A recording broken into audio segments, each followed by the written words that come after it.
Direct News TV. February 28, 2024. Gaza ceasefire deal with Israel still not close, says senior Hamas official. A senior official from the Palestinian group Hamas has dampened hopes of an immediate ceasefire deal with Israel, saying there was still a long way to go before an agreement could be secured. The gap is still wide. We have to discuss a lot of points with the mediators, Bassem Naim, the head of political and international relations for Hamas, told Al Jazeera from Istanbul on Wednesday. This comes after United States President Joe Biden said he hopes to have a ceasefire in Israel's war on Gaza by next Monday, with negotiations appearing to have gathered pace. However, Naim said the Biden administration's optimistic posture was not related to the reality on the ground and has more to do with domestic political considerations in a U.S. election year. If the Americans want to be really optimistic, they have to end their game of double standards, he said. They talk on one hand for stopping the aggression or for achieving a ceasefire and avoiding broadening the conflict into the region. But at the same time they are using the veto in the UN Security Council, Naim said. They are approving $14 billion for Israel, they are securing Israel with more ammunitions. Naim had previously told Al Jazeera late on Tuesday that Hamas had not yet received an official truce proposal, but that mediators were working with the Israeli side to cement one. While Hamas was willing to be flexible on some aspects of a potential deal, it would not do so at the expense of its main, strategic goals, Naim said.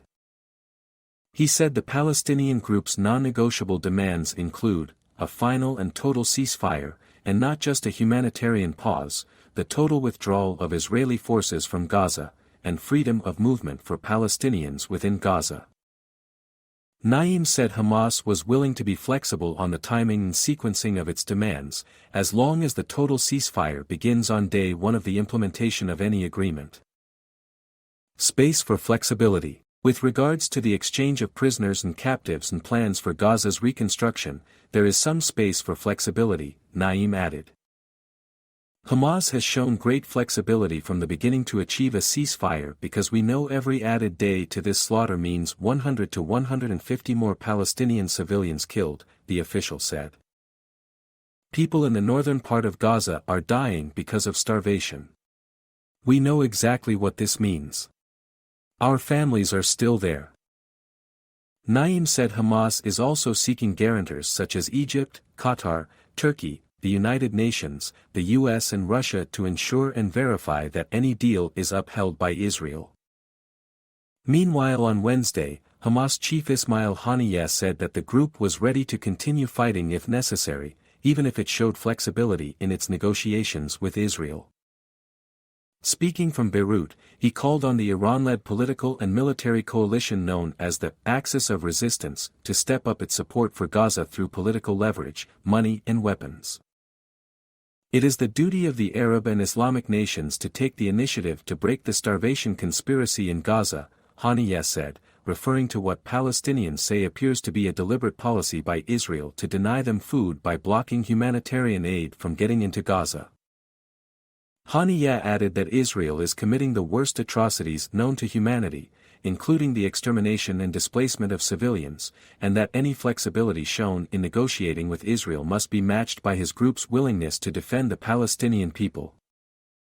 The Hamas leader called for Palestinians to march on Al-Aqsa Mosque in occupied East Jerusalem on the first day of Ramadan, which is likely to be on March 10, in protest at continued restrictions placed by Israel on access for Palestinians to the Muslim holy site. The siege of Al-Aqsa and the siege of Gaza are one and the same, Haniyeh said.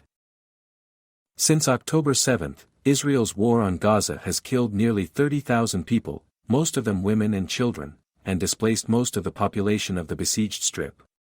Some 1.5 million are sheltering in the city of Rafah, on the border with Egypt, as Israel threatens a ground invasion there. My name is Kingsley. Please like, share, subscribe and hit that notification bell so you can be the first to be notified whenever we post. You won't regret it.